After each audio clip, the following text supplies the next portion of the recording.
If he would come and introduce our speaker today. Y'all do remember George? He was a charter member. Since he's become a personality on the radio, I think it's kind of shoulders. Is there any truth to that? I'm just running from something. That's why I'm dressed this way today.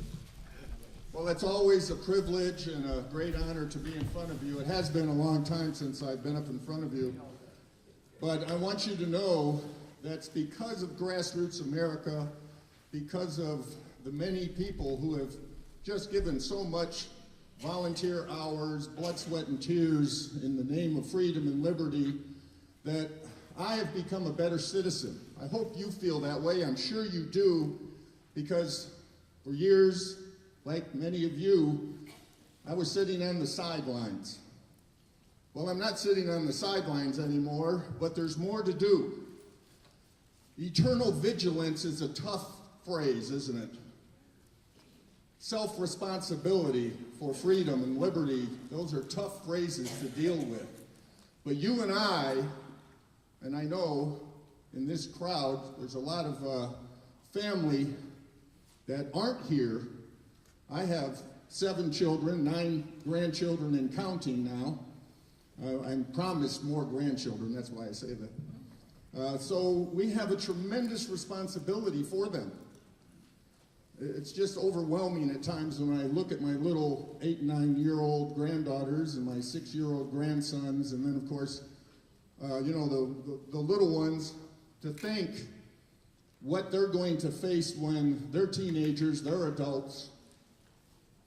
So it's important to really get behind the right person, the person for the times.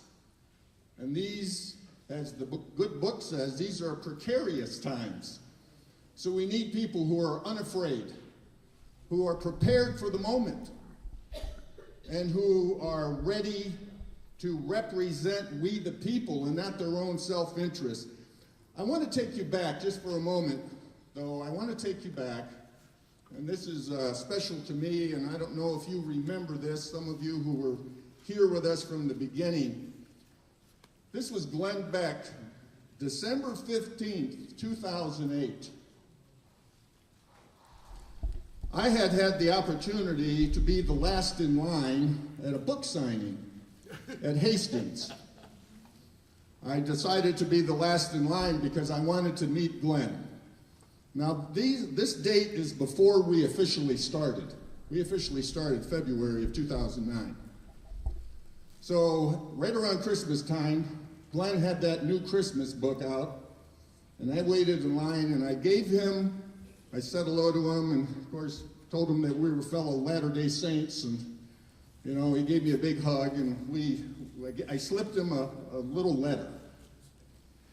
And in that letter, he quoted from the letter on his show, and you'll know why I'm sharing this. It wasn't just about me, it was about us. He said, this came in from a guy named George. He says, Glenn, it was great to meet you in Tyler, Texas. Boy, does Tyler get it. And then he read from my letter that I was going to start this Grassroots America, We the People internet radio show, and we were going to begin Grassroots America in Tyler, Texas, and teach precinct chairmen and chairwomen how to get organized at the precinct level, and then we were going to learn, with the help of God, to restore God to his rightful place in our government, and of course to support the Constitution of the United States and defend the Bill of Rights as well. So he said this, the reason I share this with you, their solution, trust me, when this thing melts down in the next 12 months, glad he was wrong on that one, but we are melting down though, aren't we? They're going to be even more power. That's when grassroots has got to be ready. Your neighborhoods, your towns need to be ready to say, no, no, no. I don't think I want to get anyone involved that has some kind of socialist agenda. I don't think I need the opinion of the United Nations. You guys in Washington need to be made smaller. You need to start listening to us, because the answer will always come from the individual in America. They turned the whole system upside down. The pyramid is upside down. We, the people, need to turn it back the other way. And that was very exciting to hear him talk about groups like us are so important. They're so important to get behind the right people. And so, without further ado, I just want to talk a little bit about my friend John Furlow that I've gotten to know over this last year, and I have tremendous respect for John. We've had a lot of think sessions together, and the man has been prepared for these times. He's a sixth generation East Texan. He served our nation and state for over 31 years of distinguished service with all three components of the United States Army, retiring from military service in March 2009, and he retired a two-star general, a major general. Currently, he's a certified public accountant, a certified fraud examiner, prepared for the times. John owns his own firm in Tyler, providing professional and personalized accounting and tax services, including the performance of non-routine forensic and investigative accounting. He's a key leader in local Smith County veteran activities. He's the co-chair of the Mayor's Roundtable for Veterans, and has been instrumental, along with others, to really raise the visibility of the needs of veterans and programs that would help them. He's accounted for an organizational budget in excess of $750 million and responsible for nearly 20,000 employees. Prepared for the times, developed and instructed executive level training on top Fortune 100 companies. He's earned 2 master's degrees with an MBA and from LeTourneau and a Master of Science from Kansas State. He also attended Iowa State University, got additional training at the University of Texas at Tyler. He's a graduate of the U.S. Army War College, Command and General Staff College, Advanced and Basic Officer courses. And of course, the most important thing, John and Tracy have been married for 28 years and have 3 children. So, it is my honor to present to you the next Smith County Judge, John Furlow.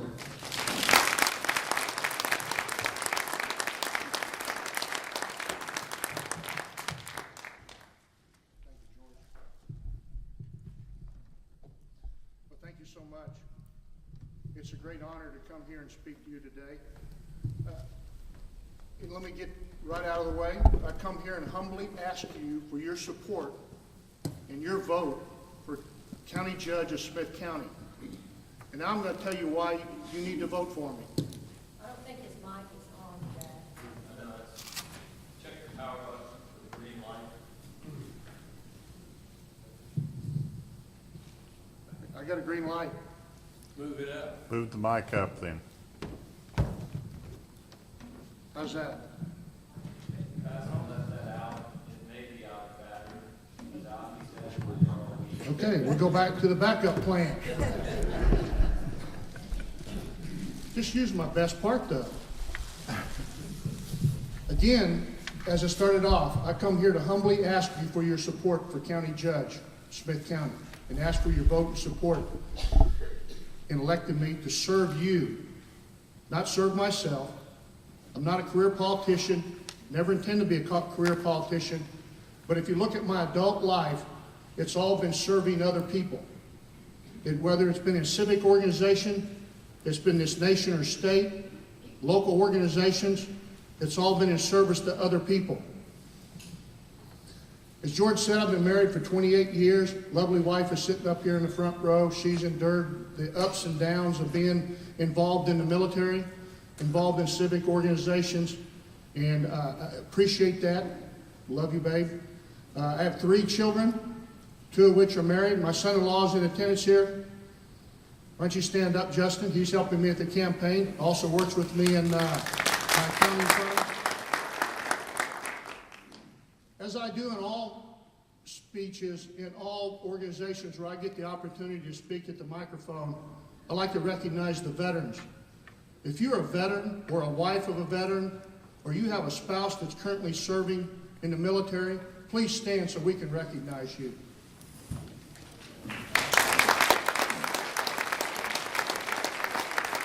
Thank you very much. Ladies and gentlemen, you know better than anybody else that freedom isn't free, that it has to be earned each and every day, and the individuals who wear a uniform around the world representing this country ensure that the freedom that we take often too much for granted is continued to be preserved. So when we want to go to Walmart, we can go to Walmart without worrying about being machine gunned down on the street. We don't have to worry about a drug cartel ran organizations that have storefronts. That's due to the military and the institution that's maintained the foundation to this nation since it was first formed in the Revolutionary War.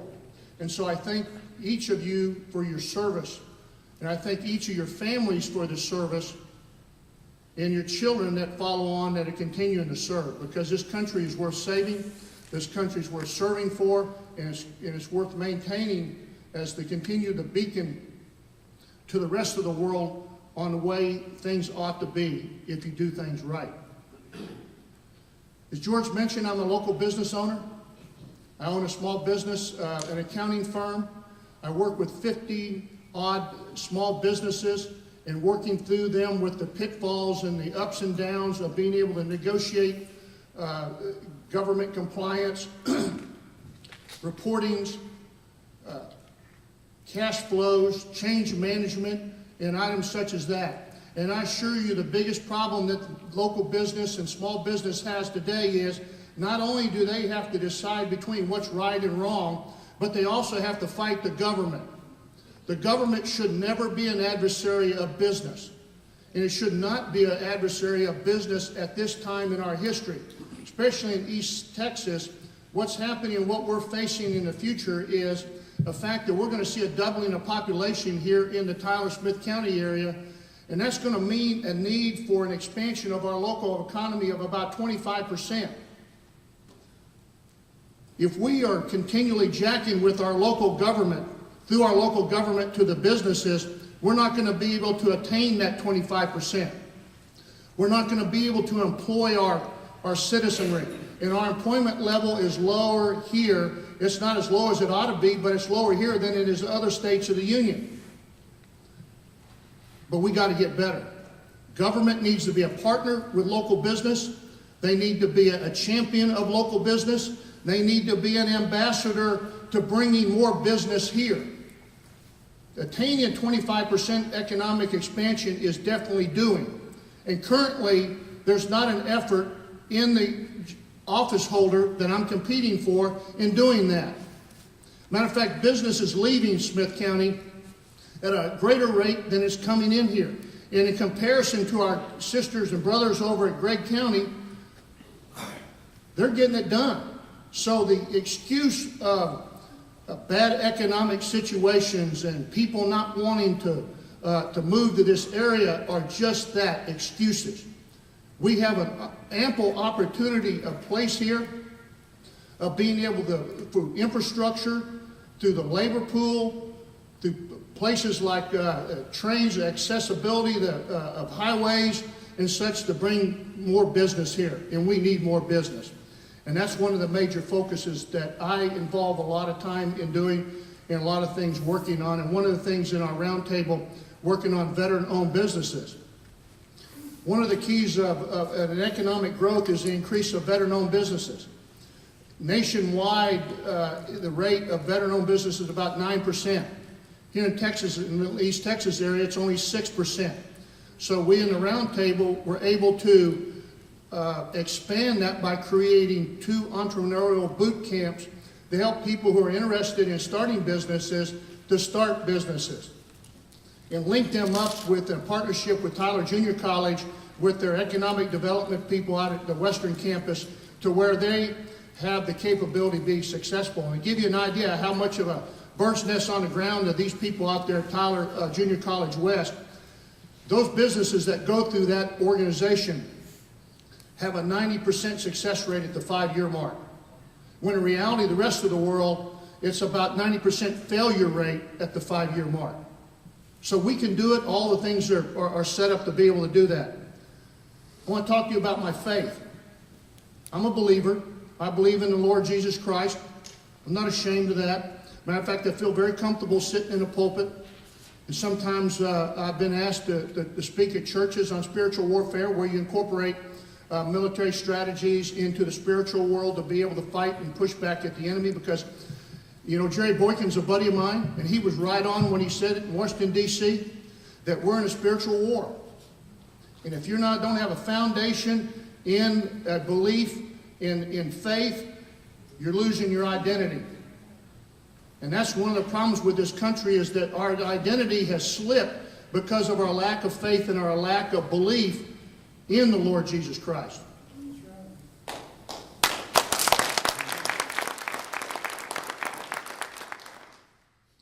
And elected, my belief will be incorporated into my daily doings. It will be in there, in the aspect of recognizing the deity and the blessings that we do have, and asking for His guidance on every day that I serve, as I do today. One of the areas I also spend time in around here is with the round table. If you're with the round table, would you mind standing up? This was appointed by Mayor Barbara Bass.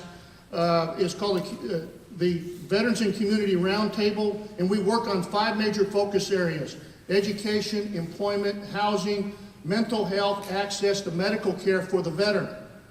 18,000 veterans make Smith County their home. So you take 18,000 veterans and you add a family member to them, you're talking about a 40,000 block of people in a population of 200,000. Largely ignored, largely overlooked. And I assure you, if we're waiting on the Veterans Administration to solve our problems with the VA, we're in trouble. Because I'm the biggest critic and the biggest champion of the Veterans Administration. I'm the first to say the Veterans Administration ranks, in my opinion, just above the Bureau of Indian Affairs. Just below the post office.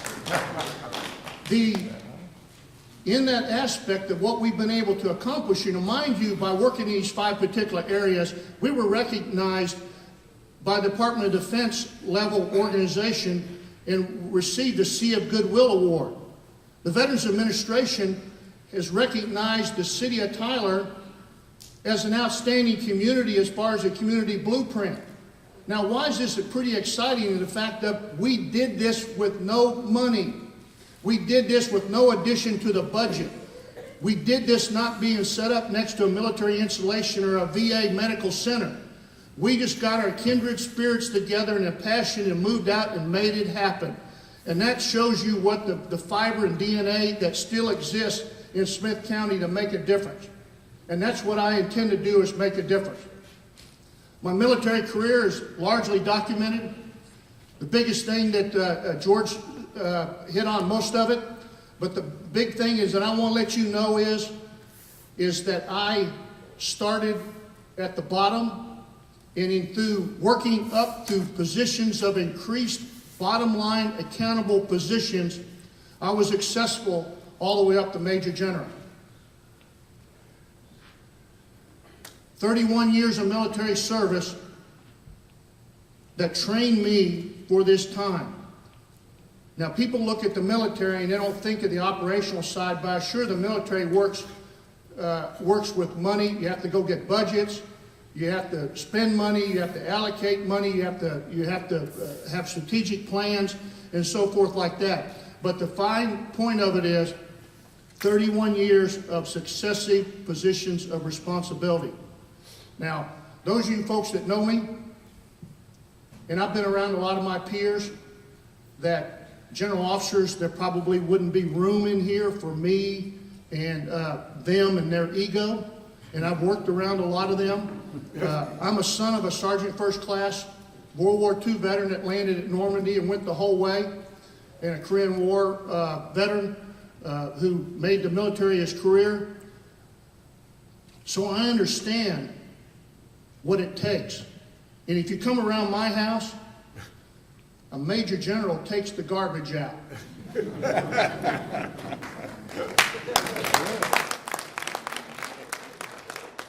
Some of the things that that I'm going to do when elected, and the first thing I'm going to do is I'm going to roll back the salary of the county judge to what it was before the current office holder gave himself a couple, 3 pay raises.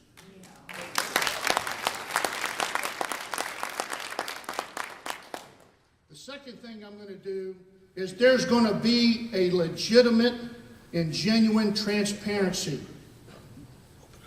The Commissioner's Court is the court of the people, and the business of the people will be done in front of the people. Amen. And I realize that a lot of times it resorts down to hot dog manufacturing, but it still needs to be shown to the people on how we get to this particular endpoint. So there will be a transparency that there will be no closed sessions except which are demanded by law.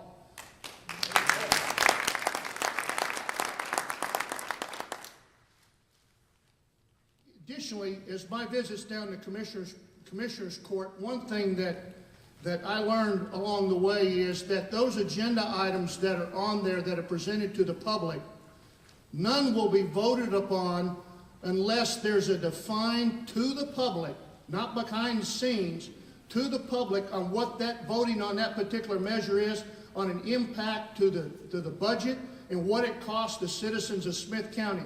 Too many votes are being done downtown at the Commissioner's Court just on a matter of discussion over a couple seconds, and let's vote it in. And one of those measures that was voted in was the performance measures. I'm all for and want to include performance measures in for helping and assisting and motivating outstanding performers. I was trained as a Baldridge evaluator. I was trained by Deming in continuous improvement. So I understand those concepts, and I believe that. It was recently approved, this performance pay merit system, without any consideration and discussion on process, any consideration on what it would cost, how much money was being set aside out of the budget, where in the budget this money was going to come from. That won't happen. That won't happen. There's some learned individuals that are on the Commissioner's Court right now that they're not being sought out with their expertise to be implemented on the things that they know is right, that they're being blocked from being able to implement the ideas that make things better in this county, and that will stop under my watch. In that aspect that goes to the budget process will be a zero-based budget process. As an accountant, I understand how government budgets work. I'm an auditor of governments. I understand how money comes together as an operational side. You start to truly evaluate your effectiveness and your efficiency of your expenditures, you have to do a zero-based budget. A zero-based budget, for those of you who don't know, means that you start off with the first dollar. You don't do like a lot of government agencies, and if you had a $10,000 budget last year, you say, well, last year was $10,000, cost of living was 2%, inflation was 3%, let's add 4% to it and we're done with it. That doesn't work with me.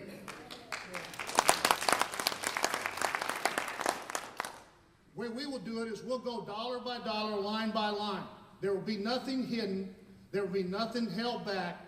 There won't be a $30,000 slush fund that the current office holder can use to reward some of his circular yes men outside of any performance, but just because they like him. That will not be there. Will not be any slush funds whatsoever. One of the things that we're spending a lot of money in this county on is in fleet management. I'm going to explore fleet management concepts even to the point of outsourcing fleet management. The cost of maintaining the fleet, the vehicles that the county owns, rivals and sometimes actually exceeds local dealership costs. Now, by the county working on these vehicles, you're compromising, first of all, some of the warranty of the vehicles, and second of all, you're trying to play catch up and maintain a operational shop on the levels of these dealerships. In the military, we faced this about 8 to 10 years ago, and we realized that we would save millions of dollars by outsourcing our fleet maintenance of our vehicle and rolling stock to a local community vendor such as a dealership, to where they would take care of the vehicles. And right now, I'm going to tell you, our fleet of the county is in pathetic shape. The monies that maintain and keep this going has been salami sliced away and spent on other stuff, and the current routine of swapping and rotating the fleet stock is not there. In visiting with the sheriff yesterday, is that he has been forced to take vehicles offline and park them because it's not cost effective to run them. You buy a $30,000 vehicle and you spend $30,000 to repair it, that's not good expenditure of our taxpayer money, and that won't happen. And that leads right into the aspect of a long-term strategic plan. You make dumb mistakes when you don't have a long-term strategic plan. And a lot of times politicians don't develop long-term strategic plans because they will not receive the fruit during their time in office. My intent, as it was in a lot of my military assignments, I was not going to see the success of some of the things that I did because they were strategic, but that didn't preclude me from doing those. I did those because I want to set it up for the people that come down the road. The Justin Schaefers who follow me in the election process down the road 10 to 15 years from now will have a better setup and a more successful environment than we have today. And right now, our fleet, if we tried to replace everything that needed to be replaced this year, we would bankrupt this county. And so there needs to be attention on that. I'm also going to look at the concept of even outsourcing portion, if not all, of bridge and road. The road money that we get in the county is one of those easy monies that's easily colored and redirected into other operations. The money's raised to maintain our roads, and I assure you, since I do live in the county myself, county roads are important. County roads that withstand the weather and the terrain that we get are important to be able to continue to go to jobs and continue to go to schools and maintain our local economy. And I assure you, when I get elected, I hate hanging out in an office. I'm going to ride the roads here, and I know right off where most of the bad roads are at, but I assure you I will be out there with you looking at roads and looking at things along with the commissioners of those particular precincts to where we take care of our citizens that are right here. Now, the current budget, those of you folks may not know, has $17 million in reserve in liquid assets, the short-term availability. So you got to ask the question, why are we raising taxes when we have that amount on deposit? Why are we not addressing some of the issues, such as I said, with the fleet management and the road and bridge and some of the other issues, when we have that amount of debt? Ladies and gentlemen, the answer is leadership and accountability. I have over 35 years of leadership experience. My accountability is not to any government. My accountability is to the citizens of this county. As it was when I was in the military, my accountability was to the citizens of the United States, and that's what you took in your oath. And I assure you, once elected, that accountability contract will not be broken. My door will be open. My telephone will be open. You can call me, you can text me, you can email me, you can talk to me, because I assure you I will not live in the fort down there on Ferguson Street, but I will get out in the county as I do now as my activity with the different organizations and continue to be approachable as I am today. And I assure you, one of the things that I have a strong capability of doing is I can listen. Now, you might have to repeat it a time or two because I've got some deteriorated hearing loss from my military service. Some people just say that's as a result of being married 28 years, but the fact of it is, I'm going to listen to your needs. And I want to solve solve those problems, because we sit there in Tyler Smith County and talk about we are the hub of East Texas. We're the moral compass of East Texas. But having gone out and visited some of these other county judges in these other counties, they're looking to Smith County for leadership and direction. Saying that you're the hub of East Texas has got to be more than hot air running across the larynx. It has to be action. It has to be leadership. It has to be willingness to go out and provide the direction, even if it means that your interests may be taking a second or a backseat type position. Ladies and gentlemen, the last thing, and I assure you that I'm going to do once elected, is I'm going to return the responsibility to the Commissioner's Court and other elected county officials, that their statutory authority that they were elected to do. Those individuals were elected in their own rights. They were given a responsibility, and they should be entrusted to do that. Because under our system, if they're not capable of doing that job, that's where we as voters decide to fire them and replace them with somebody else. I'm not going to fall behind things such as appointed officials and boards and committee chairs. The elected officials are in place for a particular reason. I intend to use them and use them for counsel and put them back into the role that they need to do and what you elected them to go down there and do. Again, I want to thank you for this opportunity to speak to you today. My website is www.electjohnfurlow.com. My Facebook is facebook.com, one of those slashes, JT Furlow. And at this time, I got questions for you. well, I want some questions. Now, I'm going to tell you before I take these questions is that having retired from the military, my tongue has healed. I don't have to bite my tongue on some of the issues. I can tell you what I think, right, wrong, or indifferent. So at this time, I welcome any questions you might have. Could you hand me that mic? They don't think I have a loud enough voice. It's tied down. Not that one. It should be on the other voice. Oh, thank you, Jack. Please turn it on and give it to me for a second.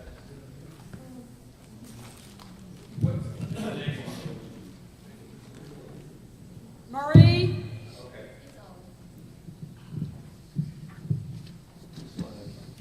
What is your plan for upgrading county roads and keeping them maintained?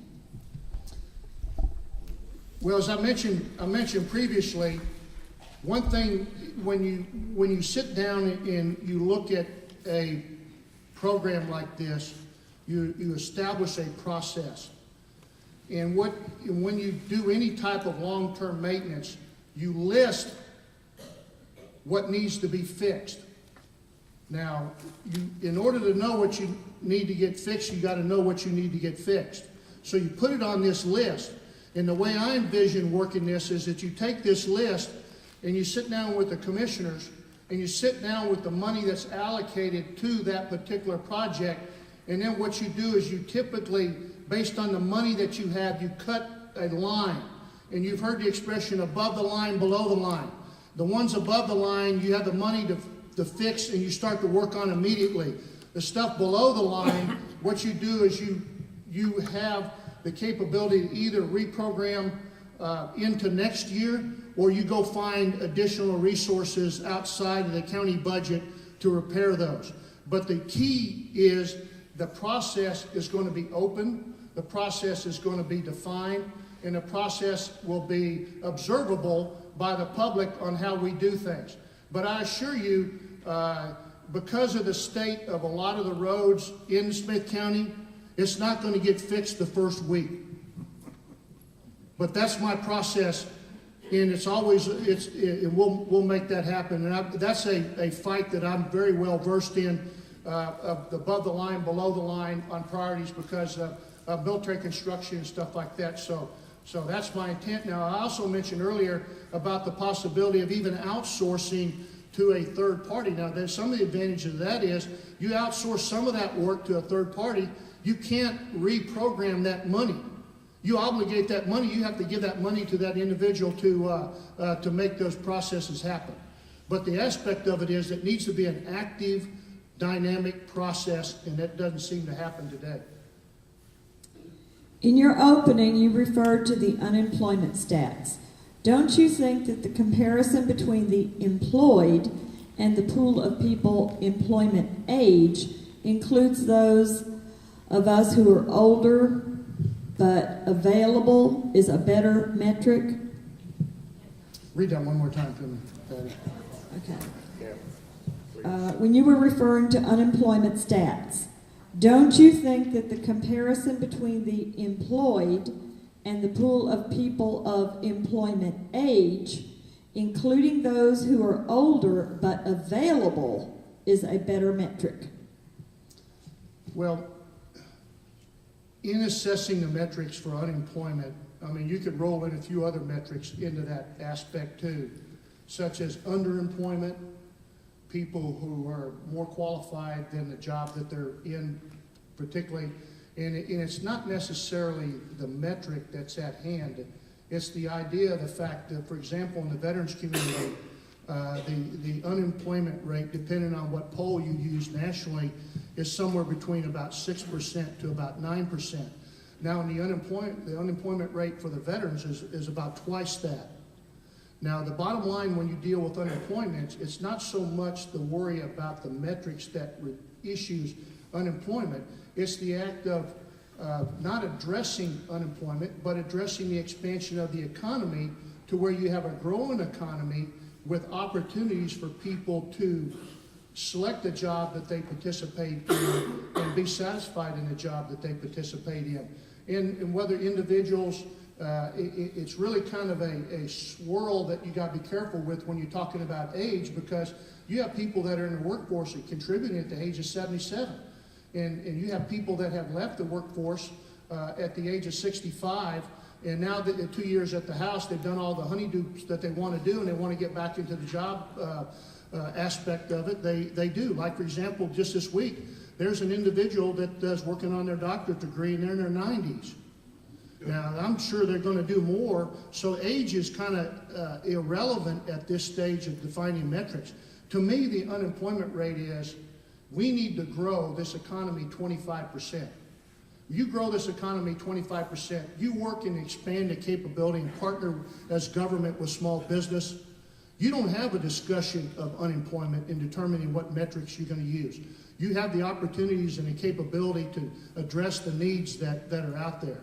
So I guess it's my East Texas upbringing coming through, but I don't sink in or sold on any particular metric, other than the fact that we need to continue to expand and not allow government to impede our small business. What does government transparency mean to you, and what do you mean about personal accountability? Let me answer the second one first. Personal accountability.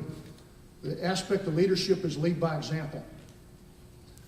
I'm not going to tell you to do what I say and not as I do. My life has been a public disclosure because of the security clearances that I've had through my military career. And because of that, you learn to live and you develop the character and the leadership that you're going to do the right thing regardless of whether somebody's watching you or not. That's the type of individual and the character and integrity and ethics that I have. Now, in that mind of doing what's right, the only thing that I fear is the Lord. And I say in jest, my wife sometimes. But the fact of it is that personal accountability, we live within our means in the Furlow household. The only debt that we have is we're paying on our house. We own everything else. When we sit down and decide what we're going to do, we determine what the impact to our personal budget is before we go out and buy that. As a result, we don't have second homes and third homes and boats that sit and, I do have a tractor, but it's paid off. But the fact of it is, I lead by example. I'm not going to ask anybody in the county to do anything that I'm not doing myself. Now, as far as the transparency, transparency is one of those high-level, graduate-level words. That means that it's going to be out there in front of you. You're going to see it, observe it in the public domain. You're going to be able to see the actual process move from step 1 to step 2 to step 3 to step 4. And you're going to have an opportunity to ask why. Why is this? Now, you may not agree with the why, but you're going to have the opportunity to see and ask the question why. To me, that's transparency. That's transparency. Now, the transparency a lot of times in politics right now is we're going to tell you the good, but we're not going to tell you the bad.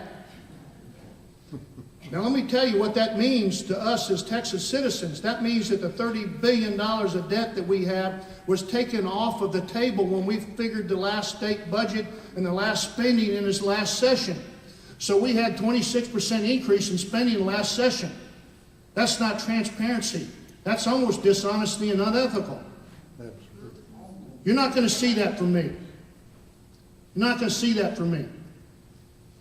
And in that aspect of leading by example, if I'm up at Lowe's, which I'm up at Lowe's quite a bit, getting things, matter of fact, I got to make a trip to Lowe's this afternoon to get some ortho for Jack and some caulk for me to do some work on Sunday evening. But the fact of it is, if you see me and you got a question, come over and ask me. That's transparency. I'm not going to tell you to put it into a triplicate form and send it to my secretary, and my people will hook up with your people, and we'll set up a meeting and we'll discuss it, and I'll put together a blue ribbon committee, and we'll figure something out. That's not the way I work. What you see is what you get. What you see is what you get.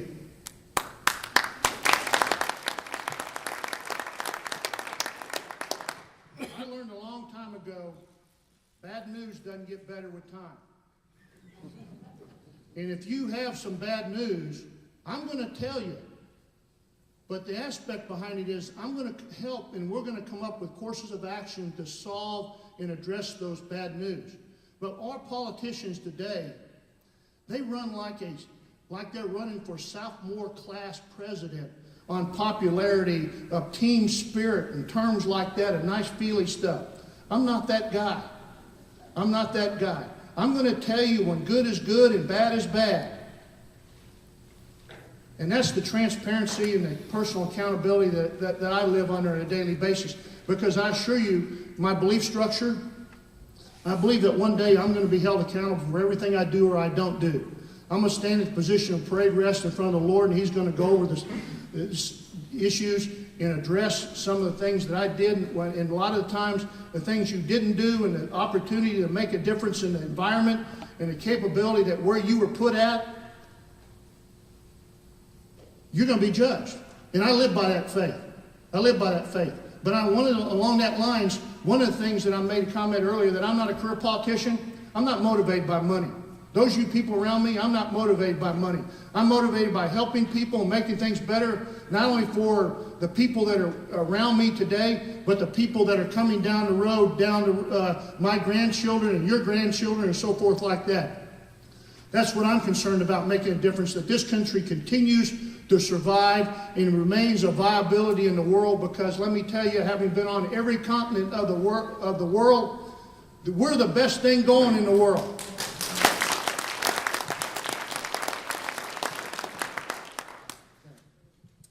Please talk about your battle with Governor Perry and his persecution of you because you aren't a yes man. Oh, thanks, Patty. I'm in a lawsuit against the governor. Too many times today, and you've seen it, when something goes bad for a politician, or they're not in a particular political situation that they desire, they'll blame the military. They'll fire a general officer.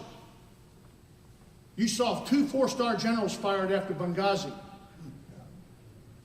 Didn't make the news. 2 4-star generals because of a failed foreign policy execution plan. That happened to me.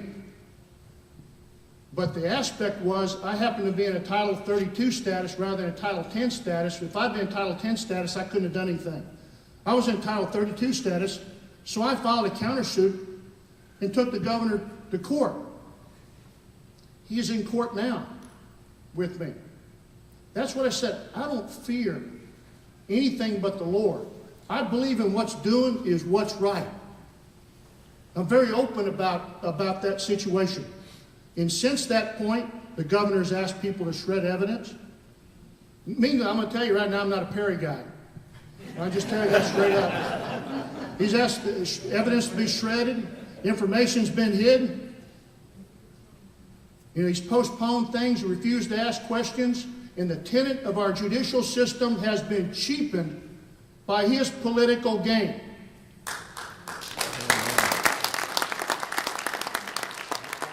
And in the end, I'm going to prevail. And I hope to take a chunk of his money. Because I'm going to take that money and bring it back here to Smith County and put it to good work. But it's all out there. As I said, my life is a public disclosure. And it's any question that you have about my personal life, I mean, I'm willing to visit with you about it. Now, I warn you though, don't ask me about history, because we're going to be there a while. He's great talking about history.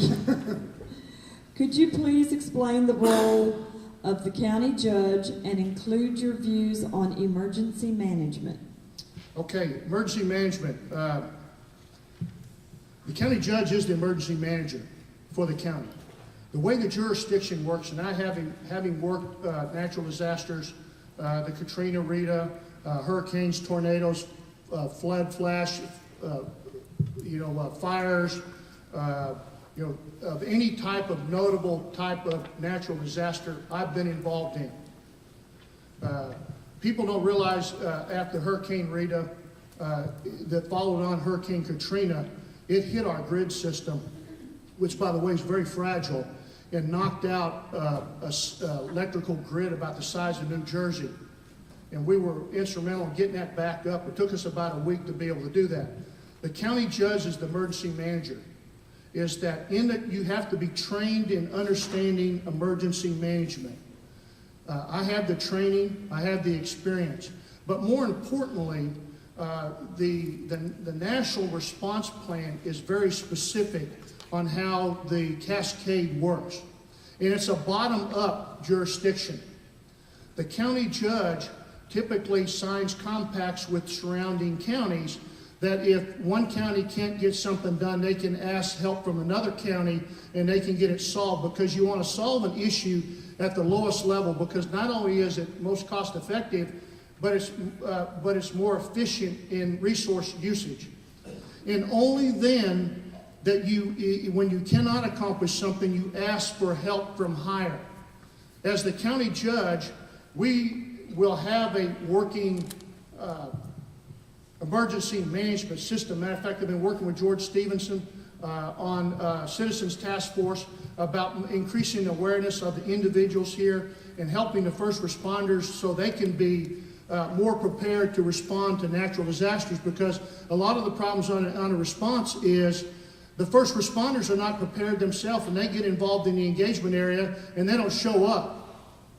They don't show up. So that's the education and training side of the house. But the jurisdiction aspect of it, the county judge has the jurisdiction of the emergency management in Smith County.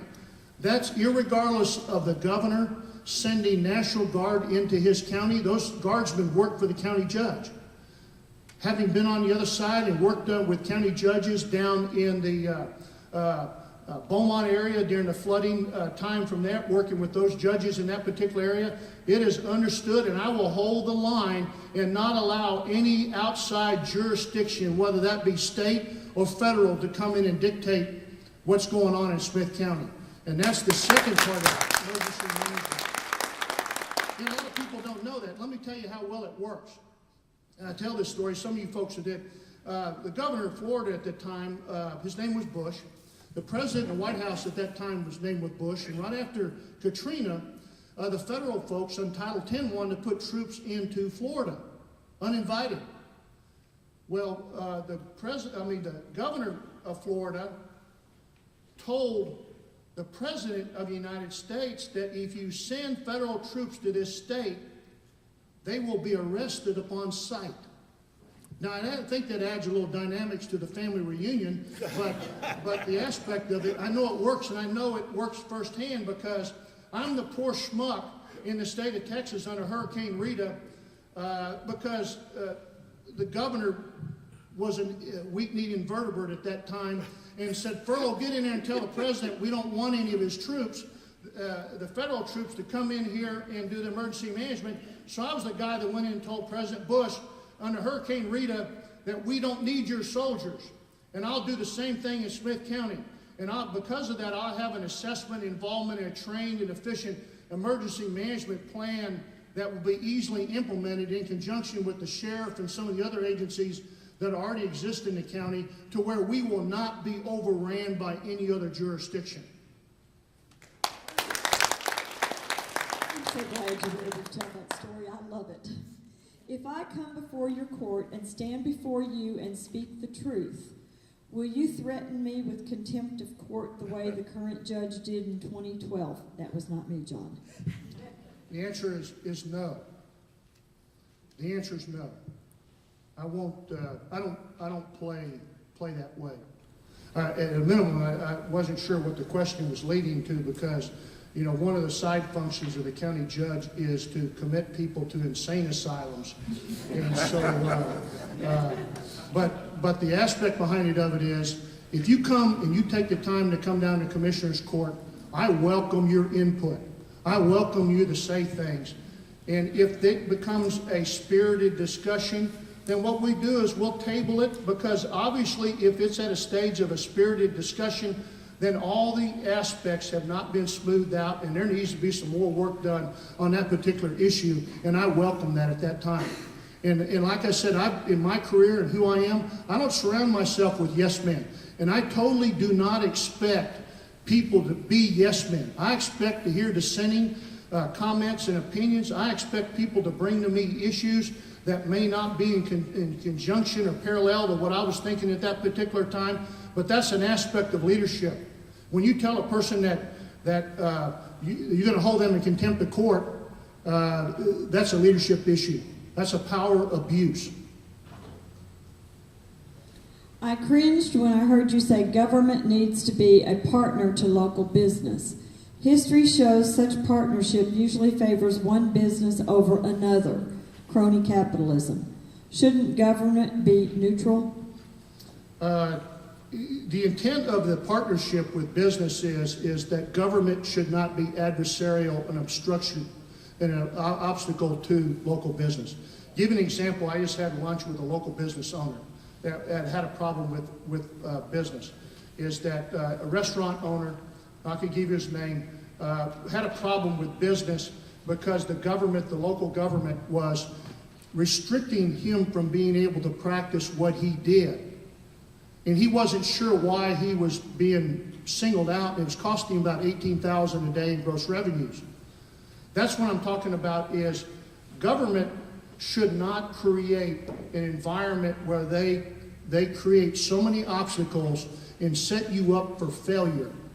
When in reality, government's role, and it may be construed as being neutral, I don't see it as neutral. I say that what you're doing as government, you're running interference, so the environment locally is shaped for success for local business to not only start new local businesses and be successful, and also be able to expand local businesses so we can hire more people.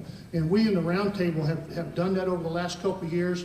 We've energized the Small Business Administration, better BBB, into helping businesses to get better and be able to move ahead and expand the economy, as I said before. So I think that government does not need to be involved in businesses. They don't need to be dictators of business.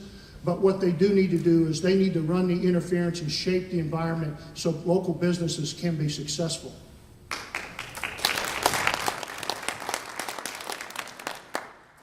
Do you support local property taxes going to the state project called Toll 49? No. And then I have a comment. It says, keep our money for the county roads and none to the state for Highway 49. Can you elaborate how the budget process will work, as in workshops with elected officials and department heads and other commissioners, or just you and the auditor? Well, it won't be me and the auditor. This is the way I've done budgets in the past, and this is the way I'm going to do it in the future. In other words, what you do is you have your overall department list. You sit down with the department head, and I'm talking about the zero-based budget. Last year, say for example, they had $2 million in their budget. You sit and you talk with them and visit with them, and included in that talk are individuals, the commissioners, and I don't know anybody else that really needs to be in there. The auditor, the county auditor is a support position. The county auditor is not a leadership position. The commissioners are leadership positions.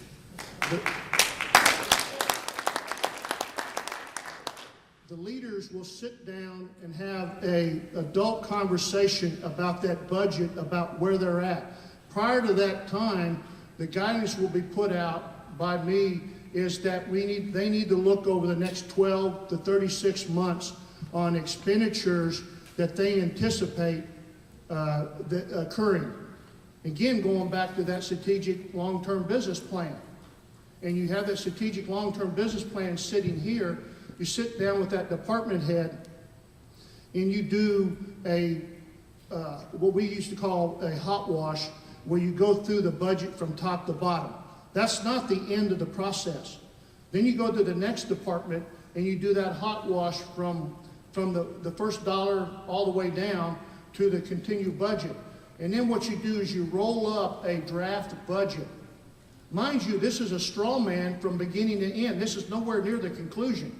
Unfortunately, now what happens of it is you get the finished product and you get the vote on it, that's it. This is major muscle movements.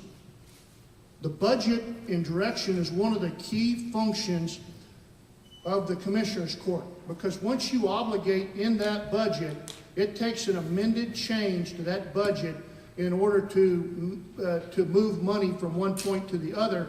But when you move one point to the other, if you do it the way I do, you end up causing a disruption, and you don't know what the other causes may be. So as I'm telling you, I'm describing you a hot dog manufacturing process here. And it's not for children, and you don't want to attempt it at home.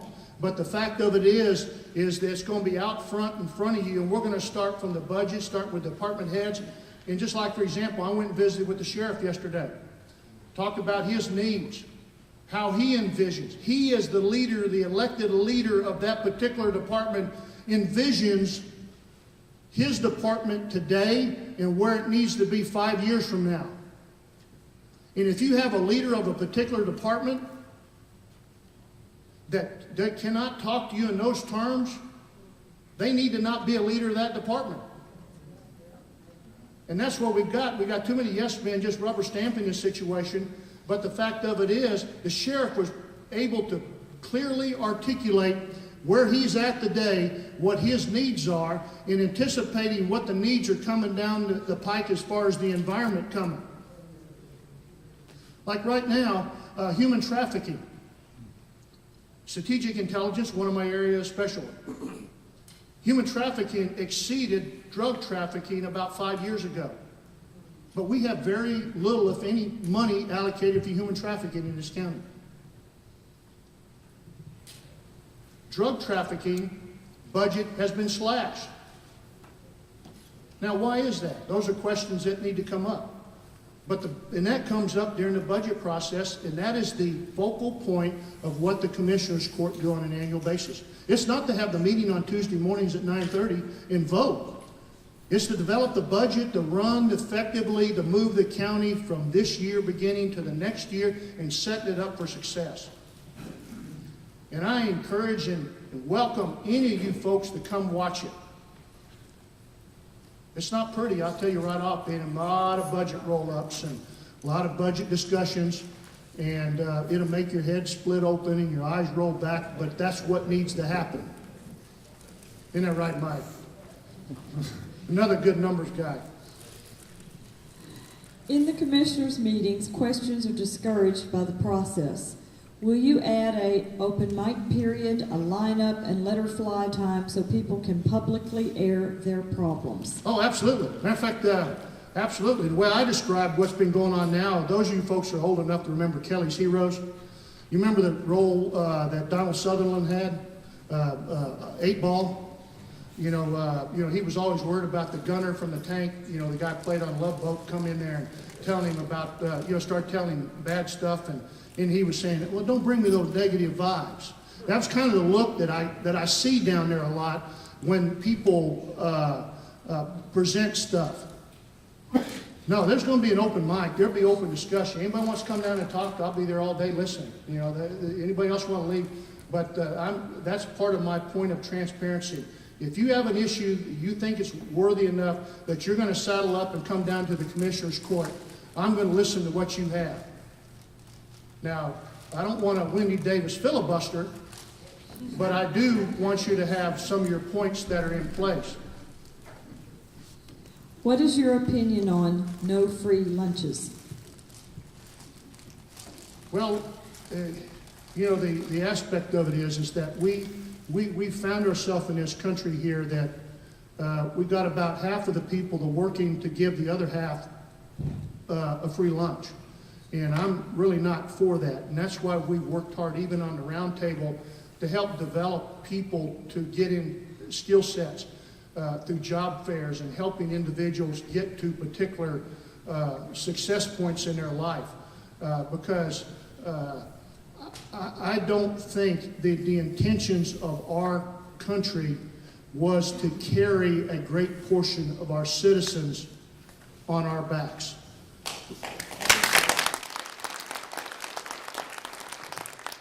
I believe this is the last question. You sound like you have other time responsibilities with businesses, veterans, etc. How will time requirement work with being judge? Will you have enough time? Absolutely. Being judge will be my first priority. In anticipating, one of the things in small business you do is you develop a succession plan. My succession plan is sitting right back over there. I'm training him. My accounting firm is going to stay open.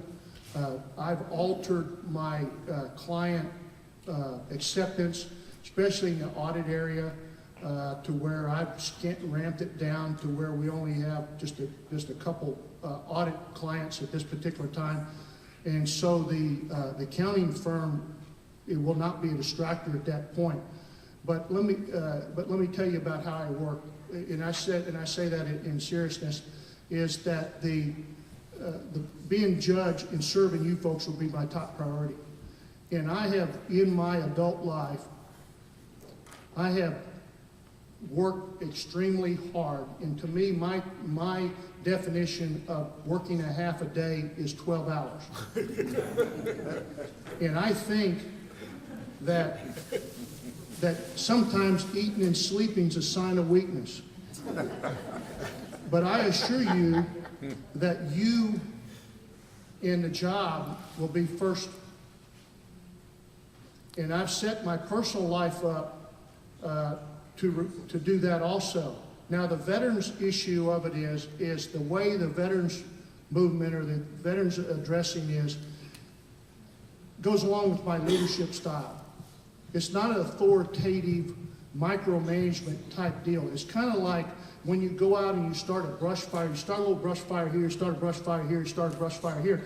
But one of the things you do along that line is that you coach and mentor, and that's something we don't do real good anymore in this country, is coach and mentor. And a lot of the success I'm at now is because of people that took time out and saw in me things that I didn't see in myself. And so in that aspect of those little brush fires that I was able to accomplish, the coaching and mentoring, it's running on its own. Matter of fact, I could leave now the Veterans Organization and people like Holly and Jim Snow and Shirley and Jack and Gretchen and people like that will ensure that the success is continued without me. because of the coaching and mentoring and starting those little fires and getting out of the way. And that's one of the aspects of leadership too many people do, is they start the engine running and then they want to hold the engine back. My aspect is not holding the engine back, so get out of the way. So my role in the veterans aspect, of course, being judge, I'd still be able to do that because you have the Veteran Service Office. Veteran Service Office down there under Toby Clemens saw 13,000 veterans on an annual basis. Under the current office holder, they took the money away from the budget and busted its certification and took that right away. And if it wasn't for the green zone to provide the benefits for the veterans, they would not have a voice in Smith County. Would not have had a voice in Smith County. So working with veterans is going to be an incremental aspect, especially since pro-veteran hiring, that will be incorporated into the government, because I think the veteran makes a good employee. Some of those incorporations into working with businesses to help them hire veterans from the government standpoint. So I don't see that being an issue. My wife calls me a workaholic. Jury's still out on that. So, you guys, as I said, my whole life I've worked for others in the aspect of not necessarily in ownership subordinate, but the aspect that I've always served others as a servant leader, and that's what it's all about. And regardless of the level that I was at in my positions, is that when you get up higher on the totem pole, that means your service responsibility and expectation is larger and more important. And if you spend 5 minutes with me, you'll know that. You'll know that. It's very rarely about me. That's always about trying to help other people. Ain't no more questions, Patty? All right.